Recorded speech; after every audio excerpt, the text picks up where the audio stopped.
Why is Sergio Perez becoming a problem for Red Bull? Sergio Perez had a perfect start to the 2022 season with Red Bull, as he was able to win his second race with the team and claim his first career pole position in Jeddah. Nevertheless, after Monaco, it seems like Perez just isn't the same driver and has lost momentum in Red Bull. But one must ask himself, how does Perez lose all of his performance at once and is battling with cars that Max doesn't have a problem passing even without DRS, such as Hamilton or Russell? Another question pops off after the recent performance of Perez, and that is whether or not he is a good fit for Red Bull anymore beyond 2024. This video will answer this and many more questions, so stick around with us until the very end. Sergio Perez signed with Red Bull in 2021 and has been a major asset for Verstappen's championship season.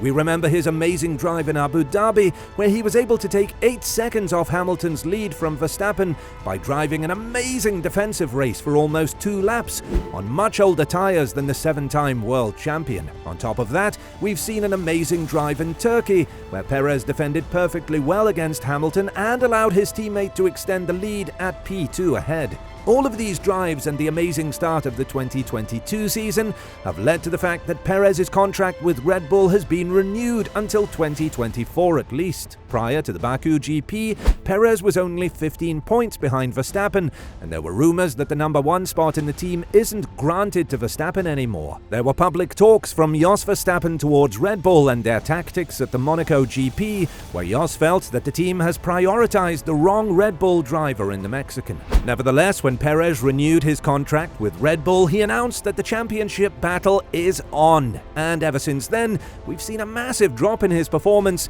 and he is currently fighting for the P2 spot in the Drivers' Championship with Leclerc and Russell. Nobody expected Perez to be faster than Leclerc at the beginning of the season, but nobody expected him to struggle with both Mercedes drivers, as in Australia he was able to pass Hamilton without a DRS. Apart from that, Hamilton's been much more accomplished compared to Perez, and the same could be said about Russell too. Although Perez is still holding for the P2 spot in the Drivers' Championship, it's evident that the Mexican has lost the leverage he had at the beginning of the season, and a factor in this narrative could be the way Red Bull has chosen to develop his car. Perez has been constantly vocal about the way that Red Bull has developed the car, and he said that he lost confidence in it and urges the team to bring it closer to him so that the team could be closer to clinching the Constructors' Championship as soon as possible. He said, "I haven't been as comfortable with it, the development of the car, as I was in the beginning. Let's put it that way. I think I've got some work to do to understand what's going on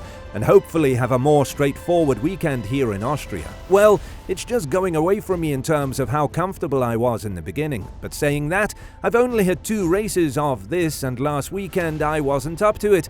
I was feeling pretty bad, so I think this is the first weekend where I will see really," said Perez, who wasn't able to finish the Austrian GP after lap 1 collision with Russell, a move that distanced himself even further in the championship aspirations. But after the Austrian GP, Perez was able to climb the podium in Belgium only, and it's not something that we were used to seeing in the first half of the season. Apart from the win in Monaco, Perez has climbed the podium in almost every race he finished, including P2 in Barcelona, Imola, Baku and Silverstone.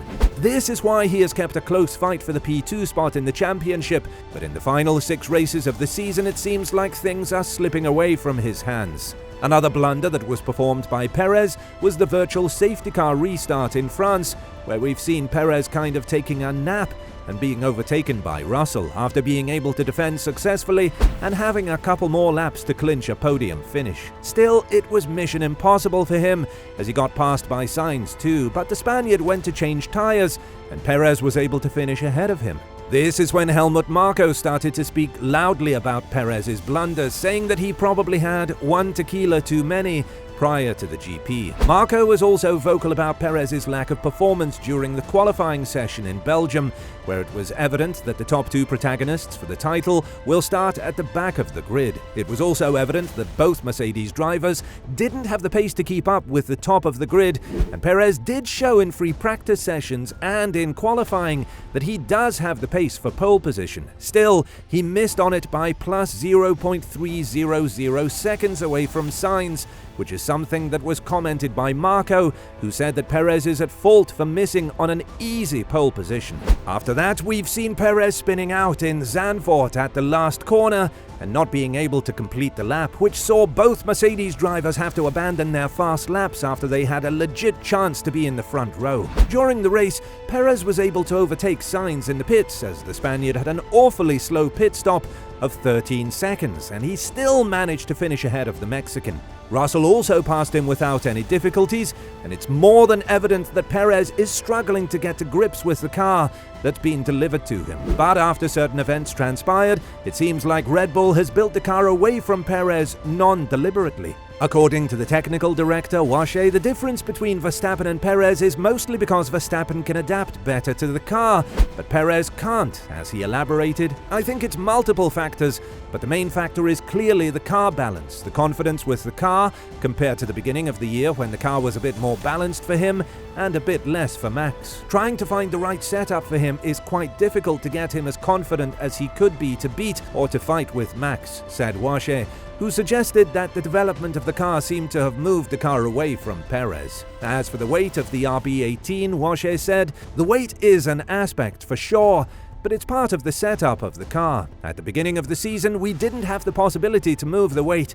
I think it's everything together, and after you find your performance somewhere, and it's a little bit more tricky to set up the car, it went in the favor of Max. I think he's able to drive any car. Now we have to find a way to give a car for Sergio to be performing and to compete. But it's a together aspect," said Washe, who continued to speak about is there a chance that they can bring the car closer to Perez so he won't be that big of a liability for the team, as he said, "If I knew, I will do it. Every time is difficult when you try to develop the car, theoretically, for the performance and after you're stuck in terms of setup tools to rebalance the car.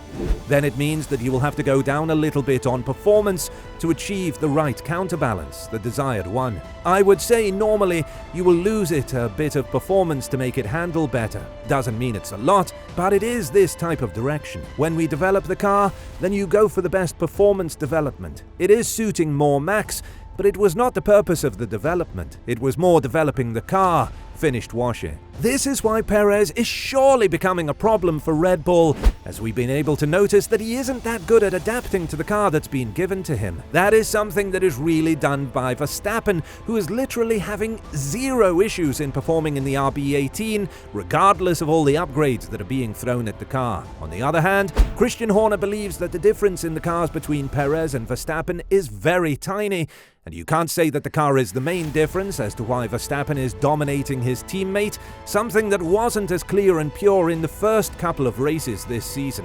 You're talking minuscule differences. It's predominantly been driven by the availability of spare parts. I think the difference is probably less than a tenth or approximately maybe a tenth of a second, said Horner. Now that Red Bull are looking forward to signing another driver in Alpha Tauri, such as Vries, it's evident that Perez's spot will be kind of an endangered one since his contract ends in 2024, right when Vries can jump in and prove himself to be worthy of a Red Bull seat. With that being said, what do you think about Perez and Red Bull? Do you think that he deserves the spot in Red Bull amid the drop in performance? Let us know in the comments below.